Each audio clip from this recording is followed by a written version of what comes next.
अस्सलाम वालेकुम everybody, once again मैं हूं आपका host Mazhar Iqbal and you are watching the kingdom of the warrior.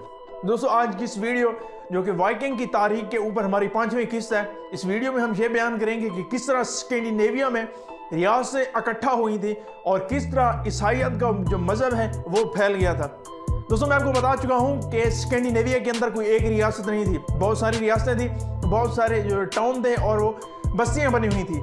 लेकिन एक ऐसा वक्त आया वाइकिंग की तारीख में जब ये तमाम इकट्ठी हो गई थी। और ये किस तरह इकट्ठी हुई, किस तरह किंग ओलिव ने जो है ना वहाँ पर वोट करवाए थे, इलेक्शन करवाए थे और उन वोटों में किंग हैरल्ड पूरे नॉर्वे का किंग बन गया था।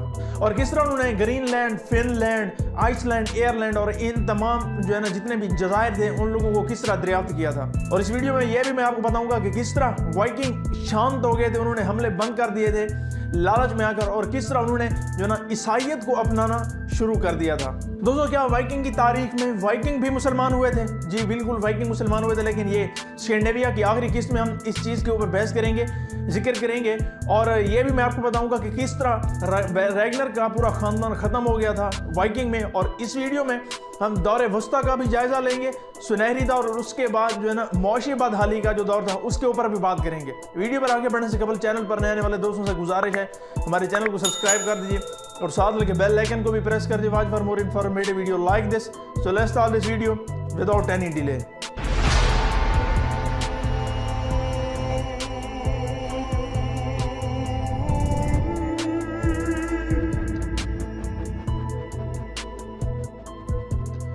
So welcome back. दोस्तों, वाइकिंग के आखिरी ज़माना में, आखिरी दौर में स्कैंडिनेविया में 3 रियासतें थी, डेनमार्क, नॉर्वे और स्वीडन। हैरल्ड वो पहला किंग था जिसने नॉर्वे को एक यकजान बना दिया था, एक रियासत बना दिया था। इससे पहले किंग ओलिव था, एक बूढ़ा बादशाह था। उसने स्कैंडिनेविया में तमाम रियासतों के मतलब जितने भी बादशाह थे उनको बुलाकर वोट करवाए, इलेक्शन करवाए। इन इलेक्शन में रैगनर का बेटा बियोन आयरनसाइड भी था, लेकिन हैरल्ड किंग बन गया, बियोन आयरनसाइड हार गया उन इलेक्शन के दौरान। दोस्तों, हैरल्ड ने 1390s की तक वहां पर हुकूमत की। हैरल्ड के बाद, उसके मर जाने के बाद, उसकी डेथ के बाद उसके बेटे नॉर्वे के जानशीन बन गए। दोस्तों, अगर ईसाईयत की बात करें तो वाइकिंग पहले ही यूरोप के बहुत सारे ममालिक में जा चुके थे, उसके बाद नॉर्वेजियन इलाकों में भी जा चुके थे और बादशाहों ने ईसाईयत को आगे बढ़ाया। जो पहले से किंग मौजूद थे नॉर्वेजियन के, उन्होंने ईसाईयत को आगे बढ़ाया। बादशाह ओलिव वन जो था, जो कि हैरल्ड का बेटा था, उसने इलाके में ईसाईयत को फैला दिया। बेशक बहुत से इलाकों में ईसाईयत फैल चुकी थी, लेकिन इसके बावजूद बहुत से लोग इस नए मजहब के खिलाफ थे।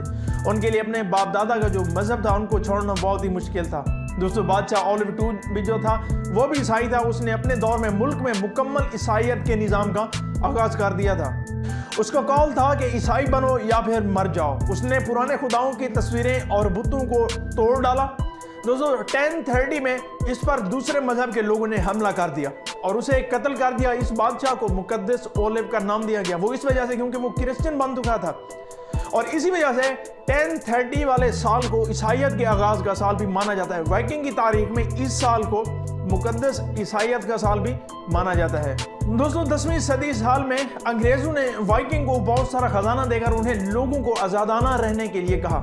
इस दौरान नॉर्वे के वाइकिंग ईसाई होना शुरू हो गए और उन्होंने चर्च बनाए। ईसाईयत के फैल जाने के बाद उन्होंने जंग, लूटमार, अपने मुतालबात जितने भी थे अपने डिमांडें ख़त्म कर दी। उसके बाद 1016 के बाद वो आरामदेह सुकून सारी ज़िंदगी गुजारने लगे। दोस्तों, वाइकिंग इस ज़माने में बहुत बड़े ताजिर बन चुके थे। उन्होंने तिजारत का सिलसिला इंग्लैंड, आयरलैंड, यूरोप के दूसरे ममालिक में जारी रखा। जहाँ जहाँ वाइकिंग गए उन्होंने वहीं की ज़ुबान और कल्चर को अपना लिया और जल्द ही फ्रांसीसी, अंग्रेज, रूसी या फिर वो आयरिश बन गए। दोस्तों, अब थोड़ा सा वाइकिंग की एज में दौरे वुस्ता का भी जायजा लेते हैं। दोस्तों, 1000 से लेकर 13 तक नॉर्वे की आबादी 1.5 लाख थी, फिर उससे ज्यादा होकर 40 तक चली गई। उस वक्त तक बहुत सारे लोगों का पेशा जो था खेती बाड़ी बन चुका था और जो जो आबादी में इजाफा होता गया तो उनकी खेती भी तकसीम होती गई, एक्सपेंड होती गई। इस जमाने का बादशाह बहुत ज्यादा जमीनों का मालिक था। दोस्तों, 1000 में कई शहर के आबादी बढ़ जाने की वजह से बड़े बड़े शहर कहलाने लगे। बर्गन उस जमाने का बहुत ही अहम शहर था और इम्पोर्टेंट शहर था वाइकिंग की हिस्ट्री में। दोस्तों, वो 1200 हिजरी में बर्गन नॉर्वे का बहुत बड़ा शहर बन चुका था, आबादी के लिहाज से, तिजारत के लिहाज से, पॉपुलेशन, हर चीज के हवाले से। दोस्तों, अब बात करते हैं सुनहरी जमाने की। सुनहरी जो भी ज़माना था, इसे गोल्डन एज भी कहा जाता है, जो 1100 से लेकर 1200 तक का इसका टाइम पीरियड था। इस ज़माने को सुनहरी ज़माना भी कहा जाता है क्योंकि ये ज़माना नॉर्वे के लिए मुआशी सियासी हर लिहाज से बहुत ही अच्छा साबित हुआ। बादशाहत के निज़ाम को मुनज़्ज़म किया गया, मतलब ज़्यादा उसे पॉलिश किया गया। लिटरेचर खद्दाती को फ़रोग दिया गया, मतलब एजुकेशन का जो सिस्टम था वो एक निज़ाम चल पड़ा।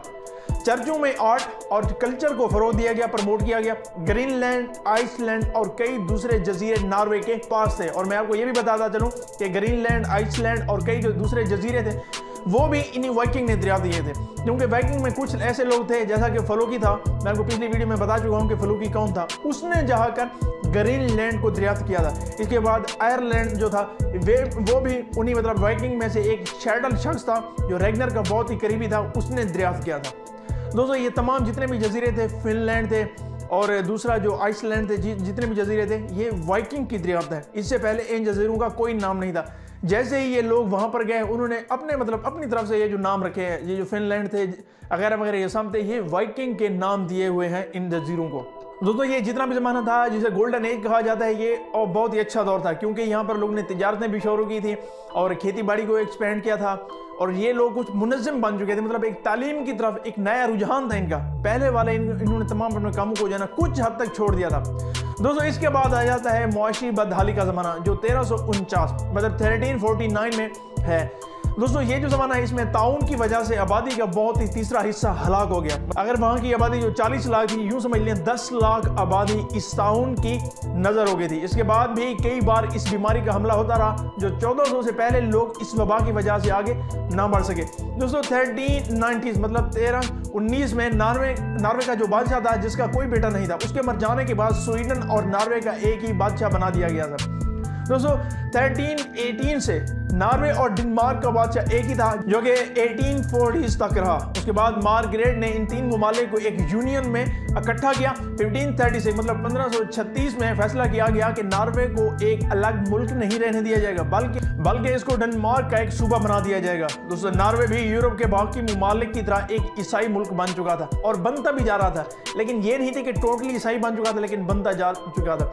दोस्तों जो कि कैथोलिक मजहब भी था, अब वहाँ पे कैथोलिक भी थे। आखिरी नॉर्वेजियन पादरी का नाम ओलिव था। उसके दो मकासद थे, एक नॉर्वे में सरकारी मशवरे को बादशाह से बरतरी दी जाए, मतलब जो मशवरा गवर्नमेंट करेगी वो बादशाह के मतलब मशवरों से ऊपर होगा, और दूसरा नॉर्वेजियन मैरथ लूथर के मजहब की पैरवी करें जो कि एक जर्मन पादरी था। दोस्तों लूथर ने कहा था कि बाइबल का लातीनी जुबान में तर्जुमा किया जाए ताकि हर जुबान बोलने वाला इसको बाइबल को समझ सके। दोस्तों 1380 में नॉर्वे डेनमार्क का एक ही मुल्क बन गया था और डेनमार्क की हुकूमत होने की वजह से ही नॉर्वे बहुत पीछे रह गया। नॉर्वे में भी वही कानून था, वही कॉन्स्टिट्यूशन थे जो डेनमार्क में बनाए गए। क्रिश्चियन IV वो बादशाह था जिसने अपने दौर में नॉर्वे का 25 बार सबसे ज्यादा दौरे किए। इस दौर में पीटर वेसल अपनी कोशिशों में जंग की और जीत गया। दोस्तों 1700 में 70s में इसका कब्जा काफी इलाकों में हो गया। उसने स्वीडन के बहरी बेड़े को भी अपने कब्जे में ले लिया। फिर नेपोलियन की जंगों के असरात की वजह से 1840s में डेनमार्क और नॉर्वे अलहदा हो गए, फिर से अलहदा हो गए। इसी तरह नॉर्वे जो था जीतने वालों की तरफ से था, इसी वजह से उसने नॉर्वे को हासिल करने का मुतालबा कर दिया जो कि नॉर्वेजियन लोगों नहीं चाहते थे। दोस्तों 17 मई 1840s में नॉर्वे को मजबूरन स्वीडन की यूनियन में रुकनीयत करनी पड़ी जो कि 7 जून 1905 तक रही।